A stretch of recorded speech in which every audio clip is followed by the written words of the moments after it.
5 o'clock on the west. Some people call it Pacific. I won't, but we'll keep We're that supposed to. protest going on. Our topic today is tortoises. As you Yeah, can see, we tortoises. have Tom Arbour here with us today, who's going to be helping us talk about them. But first, as always, at the control, the headmaster of the Community Academy, Bill Strand. I am Hey. your host, Sean McNeely. I'm also known as McZoo. And I've already introduced our special guest, Tom Arbour, who's a resident of the local area where I'm at here in Ohio. So That's right. he's going to be talking about hinge-back tortoises a little bit. As many of you are aware, I suffered a stroke 9 weeks ago.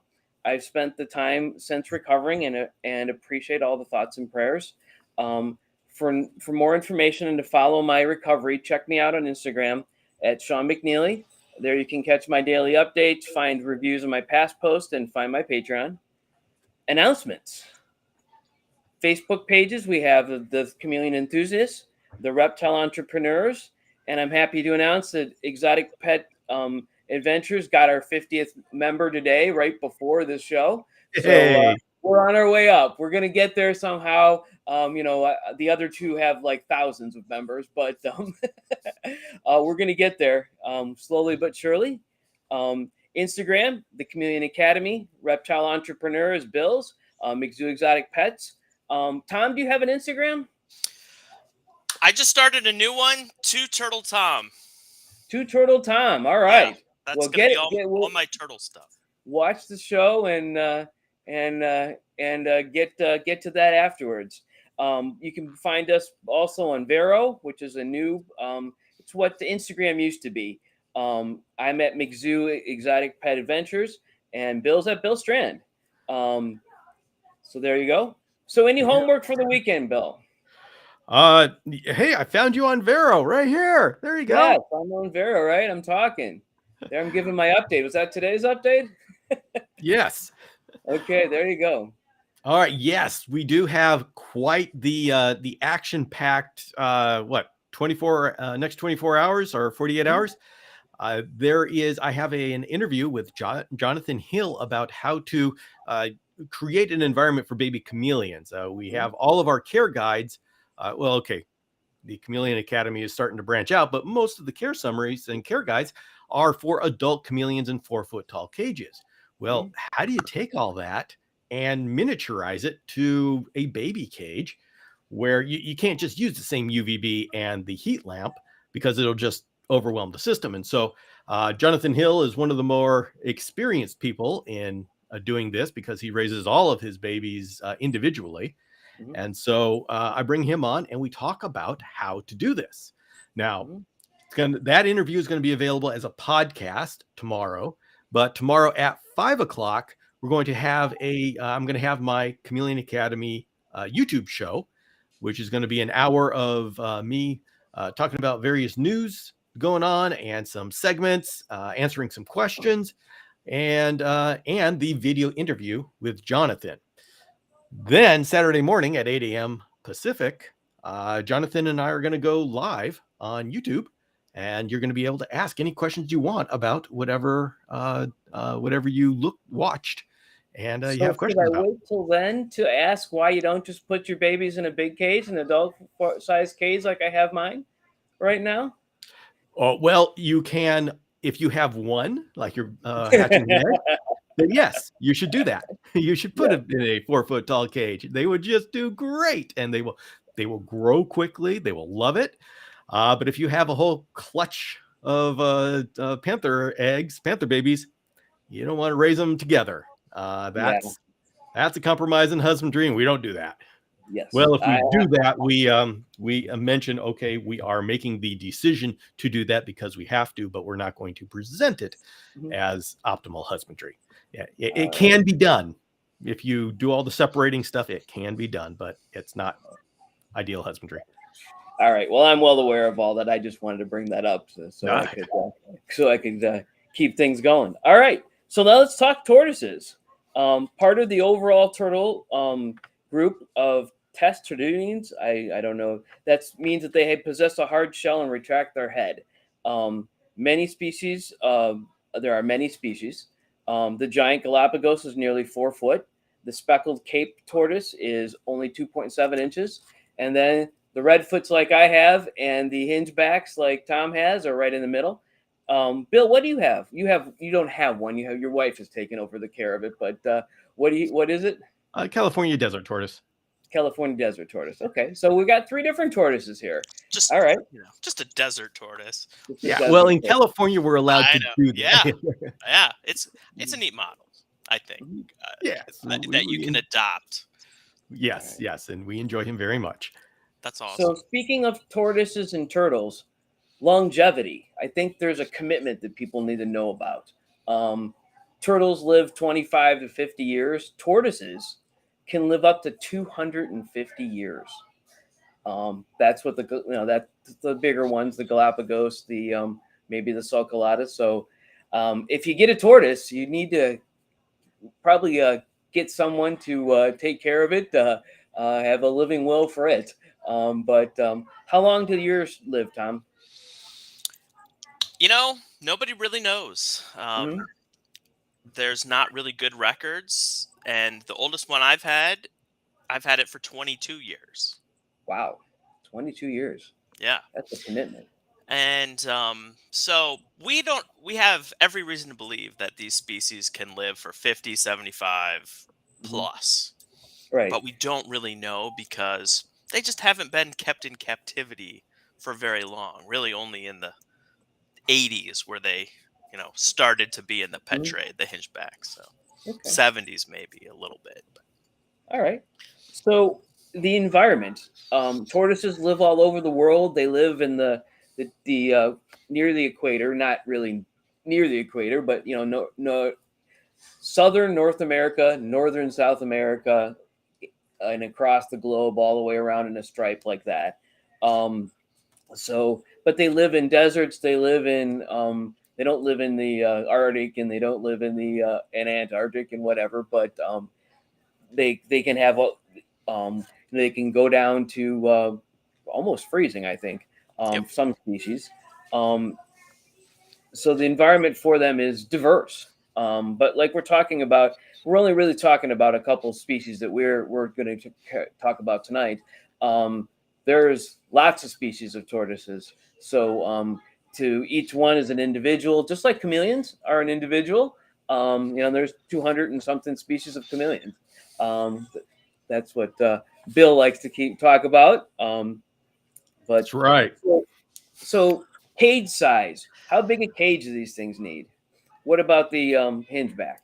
Yeah, so tortoises are built to walk and walk far distances in some cases. So, we try to make them as big as we can.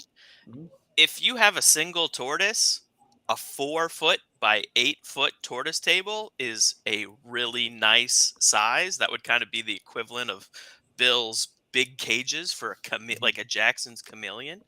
Um, I keep mine in 110-gallon stock tanks that are about 30 inches wide and 50 inches long, and they're quite deep. And so I keep a lot of soil, and I keep one individual in that size tank. I also have some stock tanks that are 6 feet long and 2 feet wide.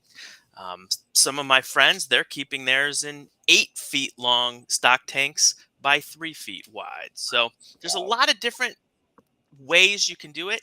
It's great to have an outside enclosure to put your tortoises in, just in the summer if you're, in the Mhm. East or Midwest.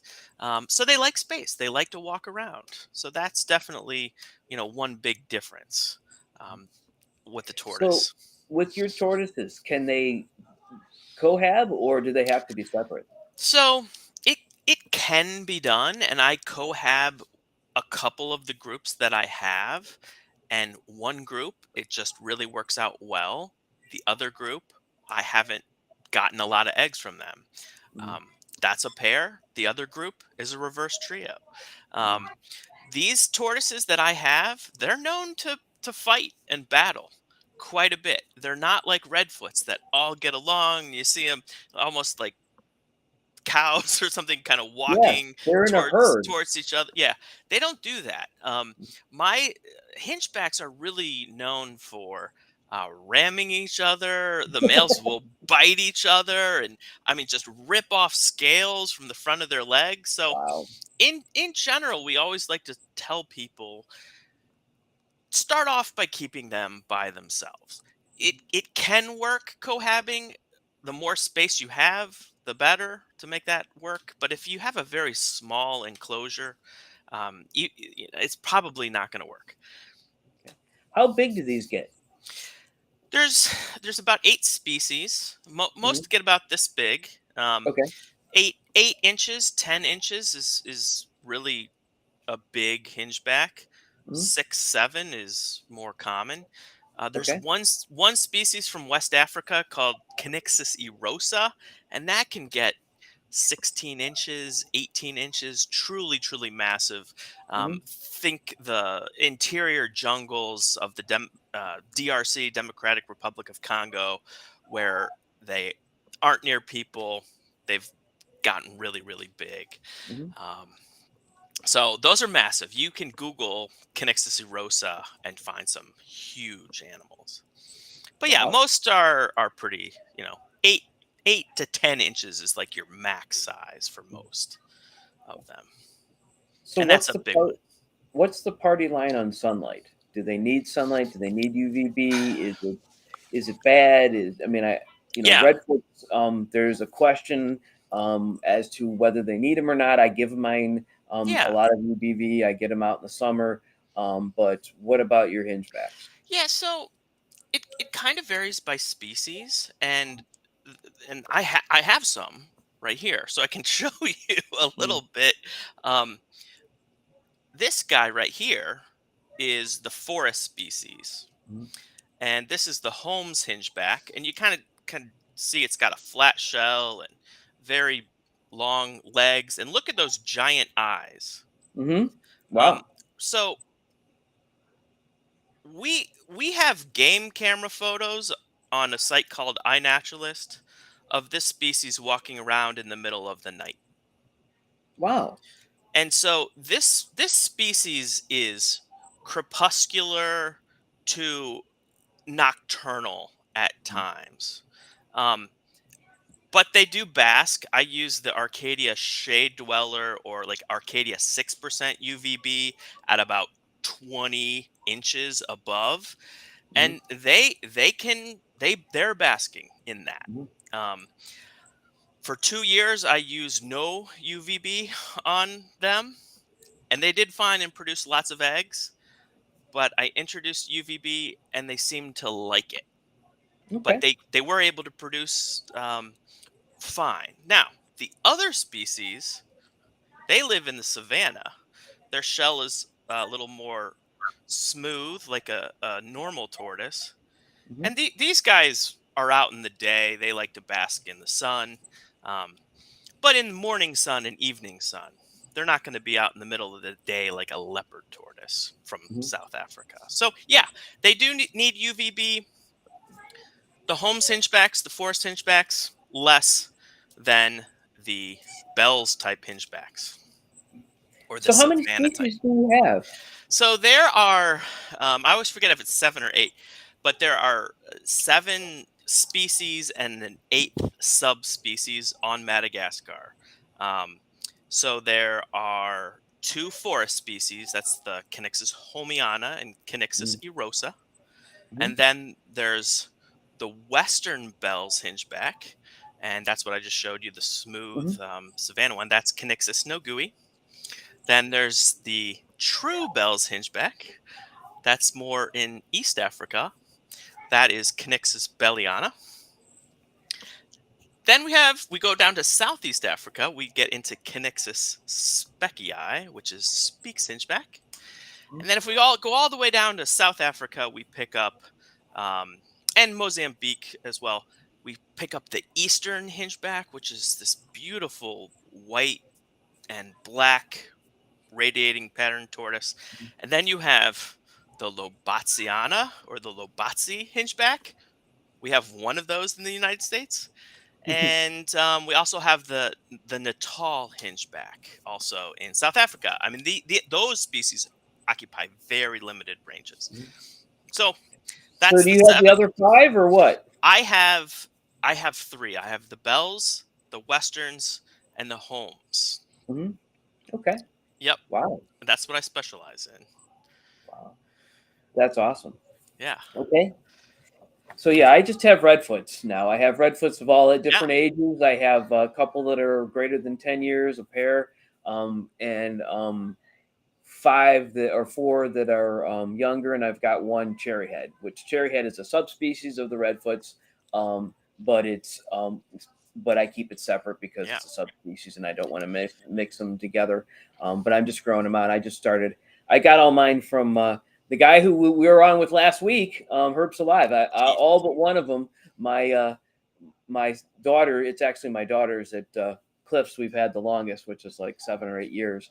Was we got at the reptile show, but all the other ones, I think I got them at the reptile show, but I got them from other people who handed them in. So I haven't been Yeah, doing tortoises that long, yeah, but I do yeah. have one egg from the Okay. pair.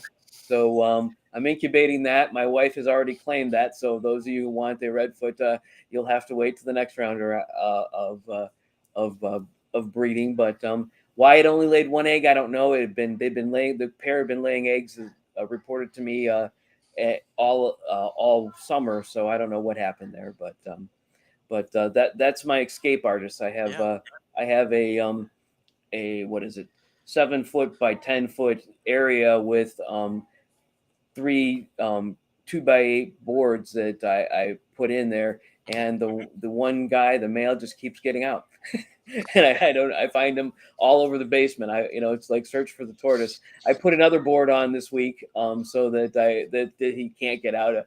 Hopefully, he has not yet escaped from that. So, but I people like to don't think, believe that tortoises can climb. right. Well, if you don't believe it, check out my Instagram. I've got pictures of the tortoise climbing on my Instagram. I've got actual pictures with a with the what is it called? Oh, well, anyways, with But a do they with do that in the wild? Do they have climbing behavior in the wild? Yeah, I mean the Galaps, though, they live on these very, very rough volcanic islands and conditions. So they have to maneuver over Mhm, really rocky soil. Um, and so tortoises, they one of their characters, right, is that they have these really tall back legs. They call them mhm, elephantine back legs because they look like elephant legs. And that, they have long legs and they can get up, and some climb more than others. The Speaks Hingeback is known for climbing. But yeah, people like will say, "Oh, I lost my tortoise. Can you help me find it?" And people like, "You lost a tortoise? yeah. Like the I, slowest animal? yeah. How did Well, that happen?" I don't know that they're that slow. I think Yeah, if you get them and you catch them when they're running, they can be pretty quick. yeah, You turn your head and they run away. Mine, I've got a 2,000 square foot basement, and I have found that guy in every corner of the basement. I can't even figure out how he got to the place. He got under my iguana's cage, in the back by the cherry head redfoot, which is I keep under my iguana, but he figured out how to do that. He yeah, got under a chair. He got everywhere, and so I've now I've kind of think I've finally figured out how to keep him in. But the question was, why was he leaving? And I still don't know that. I don't know if it's breeding behavior because this is the time of year, but he's got a female in there. I don't know if she threw him out or what, but she doesn't seem to leave the cage. yeah. If they can get out, they get out. And Mhm, if even if you have your tortoise inside for years, right, and you mhm, build an outdoor enclosure, it is going to test mhm, that outdoor enclosure and pace everywhere it can, sometimes for months, every day, to find a weakness. And that's when they get out. And it's mhm, when they finally realize they're not going to be able to get out of that space and they know it, then they stop. mhm, Um, I got a female Western Hingeback last December, and it took her really 4 months to be in an enclosure before she stopped trying to get out. They're built to walk and they're built to move, but they do eventually acclimate. And these are wild animals, though, the ones that I'm talking about. This was a wild caught animal from Africa that had been living wild in Arizona. As far as I know, all of mine are captive born, Yeah. but so we have a Facebook user where we can't see your name because we can't see the Facebook usernames, but they said they had to put a 4-inch inward facing board on all their outdoor pen tops to keep their Hermans and Redfoots in from climbing out. So maybe that's what I need to do. Put it put a board Yep. that faces in. I mean, I don't think they need the height of the enclosure that I have, but you know, Yep. I guess that's the next step And if they get out. he could be climbing on other tortoises to Mhm. get out. I have cameras, and Okay. so I've watched him. He Okay. actually climbs out. I've actually seen Yeah. him. I've got pictures of him in all different spots. Oh, that's fun. From I've just been able to get. I go down there, and he's hanging. He was hanging off the Yeah. side, 2 arms out. Yeah. Yeah. He was trying to rock himself Yeah. over the top.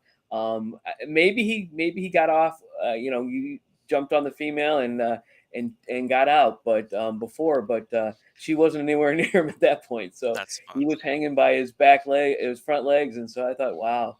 But And you have to remember that, you have to build your outdoor enclosures pretty well, right? But what right. is nice about tortoise keeping, at least if you're having them outside for the day, you don't have to build a full cage, right? So Mhm.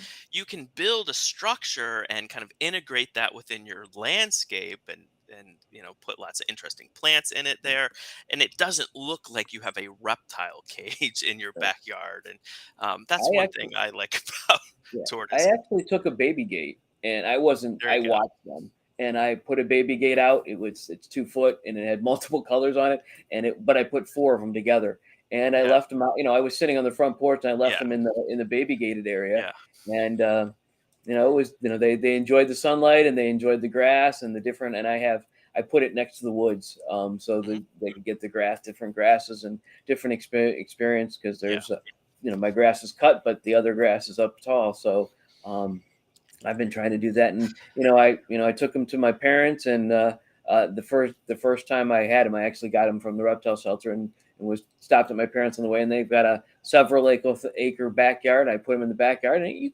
you wouldn't believe how fast they can run. Hmm. And nobody believed that the tortoises could get where they got, and it's like they're gone. You Yeah. got to watch them; they're gone. So. Yep, they move quick, Mhm. and it's great to watch them Mhm. outside like that because they just exhibit such more natural behavior. Watching their heads come out and kind of crane around and look around and look for plants that they want to eat. It's hard to see those behaviors inside in a smaller enclosure. And I think that's what Bill and I have been talking about, Bill, mostly with any animal. You Yeah, chameleons, you get a bigger cage, they Yep. look more natural. You take them outside and you give them a big area, they look more natural. There's the wind, there's the sunlight, there's the birds above that may scare them, but I think that any animal can do that, but definitely tortoises. I definitely agree. yeah. All right. So, how do you hydrate your tortoises? Hydration, that's when I first started listening to you guys talk about chameleons. I just like, why is it so hard for these things to stay hydrated? And Bill's like, because they live in trees and it's gravity.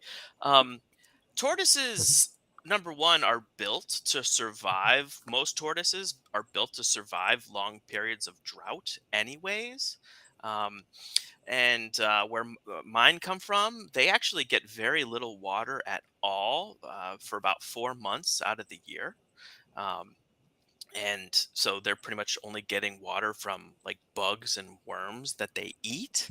Now, we don't replicate that in captivity. I've thought about trying with some of my captive bred animals, but um, if they have water, in their enclosure. They're going to drink it. They're going to know where their water bowl is, and they're going to drink that water, and then they're going to poop in it.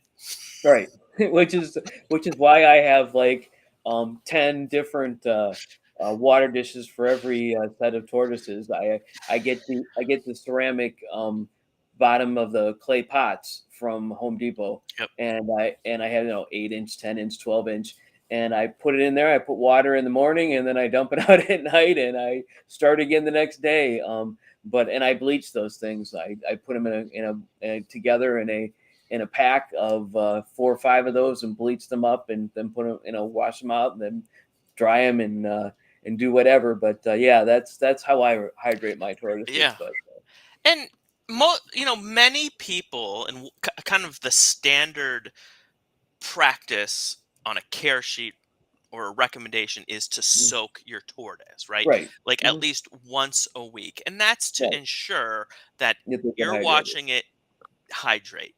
Mhm, And they love to drink. They love to mhm, drink. My tortoises, when I keep them outside, they have that strong response to rain. They come out, they walk all around, they stick their nose in all the puddles that form, and it's fun to watch them mhm. in the rain. It really is. I actually, from time to time, when I'm filling their water dishes, pour it on them so that Yeah, they get that rain. I know that's much more challenging than the rain because I have a 1 gallon bucket yeah, that I let sit out overnight so that the chlorine goes. But I actually pour it on them, and they seem to enjoy it. I thought the first time I thought absolutely. this is not going to be good. The first time I actually had them, I was soaking them, and I was putting the water in to soak with, and I didn't put the water until after I put the tortoise in an outside container, and I poured it on him, and then and he just liked it, and I'm like, okay, that's Yeah. fine, let's try this, they seemed to all enjoy it, so I just kept doing it. And redfoots, like hingebacks, are forest tortoises to Mhm, savanna tortoises. So they have more food that mhm, they eat. So worms, bugs, they're coming out after a rain, right? So the temperature is a little cooler after rain, higher humidity. mhm, That's when hingebacks, like box turtles, which is the North American equivalent of hingebacks, they come out and find all these bugs, mushrooms, and stuff that they eat. So, rain is a really important part of my routine. I mhm, don't have any Mist King systems or anything like that. But what I do, because I have 110-gallon stock tanks with about 10 inches of topsoil in there, mhm, I take a 2-gallon watering can once a week for each enclosure, and it gets a nice rainstorm and mhm. flood, and they come out, they eat, and they drink, and it's quite nice. Okay, all right, Hey guys, give me a second. I will be back in a couple of minutes. I need to all fix right. something for the I show here. think we'll keep that going. I think we can keep this going here. Okay, um yeah, excellent, all right, excellent. food. What do you feed your Yeah. tortoises? So I do use a lot of commercial diets. Mhm, I use a lot of different commercial diets. mhm, Um, Missouri makes a really good they actually mhm, make or three products I feed. They have a tortoise food that is kind of low fiber. Their original formula, tortoises really like it. You know why they like it? Because there's a lot of sugar in it, but mhm, don't tell that to anybody. But then they make this product called Missouri Tortoise LS. I buy those in 40-pound bags, and use those when I don't have produce. mhm, So I buy dandelion greens. I have an organic backyard, so I'm pulling dandelions in my mhm, backyard. I'm pulling clover in my backyard. I'm pulling common plantain in my backyard when I can, and mhm, supplementing them with things like spring mix, collard greens, mustard greens, radicchio, mhm, and I will mix some of the pellets with the greens, mhm, and that's sort of the vegetable component because mhm, hingebacks are omnivorous. And then for protein, I use mushrooms. Mushrooms have a lot of protein, and they eat mushrooms. They love mushrooms in the wild. hmm, Um, I mean, the forest hingebacks. I mean, when it's mushroom season, the wet season, and they're mainly eating mushrooms. Um, and then I supplement with animal protein, Mhm. beef heart occasionally. They love night crawlers. If I could raise millipedes, they love millipedes, and that's a really weird thing. But they eat Wow. they eat millipedes in the wild. They Mhm. love it. We have some videos of wild tortoises eating millipedes. It's just nuts. Um, a lot of I don't feed any fruits to the Mhm. tortoises. The fruits I do feed are the fruits we call vegetables, like Mhm. yellow squash and Mhm. zucchini and pumpkin. I don't feed any sweet foods for people. Um, they just have a habit of getting addicted to really, really sweet food, Mhm. and they'll avoid other things. And Mhm. a tortoise, right, is this animal that's designed to just wring all the nutrients out of a pretty low nutrient diet, right? Mhm. So we try to keep it high in fiber and low in protein, Mhm. but hingebacks are the exception to that rule. They Mhm. get more protein. Okay. Yeah, I think redfoots need a little bit more protein as well. Yeah. I do feed mine a little bit of fruit, but it's a snack. Hmm. When the bananas go old here, I give them a banana. They argue over them, but no, they don't actually argue. They just all seem to get to a point, and they have a traffic jam there at the food bowl. But as a Yeah. whole, I'm not feeding them. I'm feeding them a lot of things that I get at the West Side Market here. Okay. I go down and I buy it in bulk out there. They know me by name Oh there, yeah. so I get vegetables from that place. I have a vendor Yeah. who, since I had the stroke, they actually carry my stuff to my car for Oh me wow. now. Well, So that's, afterwards, you'll have to tell me because about mhm, 6 weeks ago, I stopped at the West Market. I had never been, or West Side Market. I had mhm, never been there, and that's the first place I walked through was the produce stalls in the arcade, mhm, and it was a bit intimidating, yeah. It's and everybody wanted actually my business. it's actually cheaper Okay, by like one fourth or one okay, half. good, And yeah, I'll send you a okay, text about where to go, and I'll okay, tell you the guys that I use great, because they do sell it to me in bulk, excellent, and they're good at that. So excellent. so the key is to find people who can help you out, Yeah, to be there, and and I've been going to the West Side Market for like a year or two, and I've been stopping at the same places. These type of things that you find local stuff. yeah, You need to find people, you need to get people, and you need to be there every week and show up, and then they'll be good to you. yeah, They missed me when I was gone a couple weeks in the hospital. They said, "Where were you?" And I said, "I had a stroke," and they were like, "Oh no, what will we do?" And they've been helping me out ever since, and they help me with the fruits and vegetables for myself and my family, and they give me good prices. So always good to do that. So okay, okay. All right, let's talk about breeding. yeah. What Well, about I do it. tortoises? You do it right, huh? um, Yeah, I breed hingebacks. I breed the two species I just showed you. Those Hmm. animals I showed you are 2 years old, and Hmm. they're from the first season that I was successful. Um, Okay. I started working with tortoises again in earnest in 2018 after Mm. having one but no male for a long time. And Mm. I jumped in the first year. I failed miserably. I had a bunch of eggs but didn't hatch any. In the second year, I was successful. Mm. For the hingebacks, we at least the West African hingebacks, we know the climate that they're in over there, and it's a seasonal climate, and their breeding is very much tied to those seasons. Mm. And it's very hard for us to picture what a tropical dry season is like, but essentially it looks kind of like Ohio Mm. in the summer with lush green everywhere. And in the dry season, it just stops raining but doesn't get cold. And so then it just looks like a giant dust bowl during the winter. So Wow. the animals breed during the wet breeding season. They lay eggs at the end of the wet season. they they're in the ground during the entire dry season incubating, and the first rains of the wet season the next year encourage those eggs to hatch, and that's when the babies come out, is when it's really wet and lush and there's lots of little young plants and bugs and things like that crawling over all over. As So if someone planned that, huh?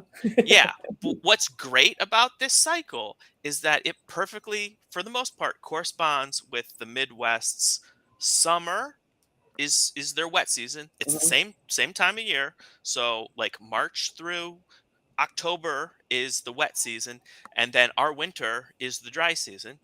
And as we know, if you live in a cold area, winter is very dry in our houses. Right. Um, Exactly. so It's I'm able perfect. to replicate this cycle that they go through. I pair them up at the in starting now, really, Mhm. and they breed. They start laying eggs around November. They will lay 3 to 4 eggs in a clutch. Mhm. 6 weeks, clutch two. Another 6 weeks, clutch three. I've never had one lay 4 clutches, and I've had them lay less than three. Mhm. Um, I incubate the eggs at a constant temperature from anywhere between 120 all the way out to like 190 days, depending on temperature and species. And I've dialed it in pretty well where I have, you know, above 80% success rate for every egg that Wow. gets laid hatches. So I kind of shocked everybody. My first year breeding, I produced 28 baby tortoises. Wow. That Wow. was after 0 the first year. I think my first year I'm going to be producing one. That's where, yeah, That's because I got a breeding pair that actually was yeah, at the end of the breeding season. They just bred one. Why they yeah, had one egg, no one can tell me, but that's not uncommon. yeah, The previous, I guess that Herps Alive, they had laid 6 or 7 eggs, the clutch before, yeah, and so we don't have a history before that, but yeah, they're 10 plus years old, so but tortoises, the redfoots, you wait 5 years until you breed them, and so there's you can't even tell the gender until they're yeah, 5 years old. So it's some, there's arguments always online. This is a 3-year-old. Why can't you tell the gender? And you're like, well, yeah, the characteristics where you see them is just not there. So anyway. yeah. I think we don't really have good data on this, but based on my observations, hingebacks are one of the faster growing tortoises, and they're one of the more fecund tortoises compared to their size. Hmm. Um, ours will lay 5 and 6 eggs 2 or 3 times a year. Wow. So that's 15 eggs for an 8-inch tortoise in Hmm. Yeah. every 6 weeks, so six, Hmm. 18 weeks. Um, that's pretty incredible. And I Hmm. hear about radiated tortoises laying like 3 eggs at a time, and they have this giant shell. Like, Yeah. what's going on there? So What's going on there? Right. now, Exactly. But the big question for us, I think, in the hinchback world is: are we growing our animals too fast? mhm. Um, I don't know. I know we're growing them smoothly, and what we're producing is going on to produce animals at 4 years Mhm. old, which is pretty young for a Mhm. tortoise. Mhm. But that's where we are. Mhm. Um, so these guys are 2 years old. That one will be 3 in December, Mhm. and maybe a year from now, if it's a male, he may be able to breed. Mhm.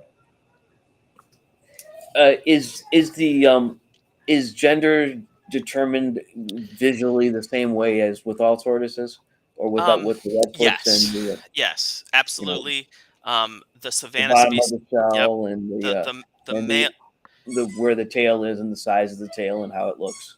What's really interesting about females of the Savannah species, often they will have slightly indented plastrons, and Yikes! so that can, yeah, that can So throw yeah. off people. Mhm. So the like the Western that I showed, the males, I mean, it looks like somebody scooped out, a giant scoop of ice cream from their Mhm. bottom of their shell or something like that. These homes, the forest hingebacks, they're really hard to tell. I hope this is a male, but I'm still not confident, and it's Mhm. 6 inches already. It's like 2/3 its adult size, Right. Wow. and I can't tell. So those are really tricky. I mean, there's a whole Facebook group of people trying to tell Redfoots online, and everybody tries to get someone to tell them before 3 years old, 4 years old, Yeah, and everybody's like, yeah, there's no way to there's no way to tell, and even if you can, you're just guessing, and so yep. um, anyways, all right, so Bill's power is about to run out, so we may be done. Um, Anything else you want to tell us about Yeah. tortoises? Well, real quickly, I think the biggest thing in tortoise husbandry that we've really nailed down the past 10 years is that baby tortoises need to be raised in relatively moderate temperatures and very high humidity.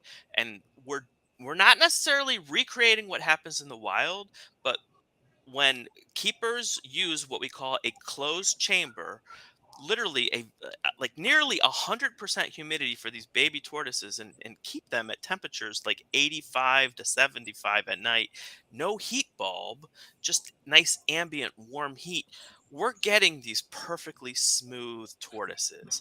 And I think that's a revolution. A lot of people think you need to bake a tortoise, but you put a really hot light bulb, if you treat a tortoise like a lizard, it will pyramid, especially these babies. A baby tortoise is more like an amphibian.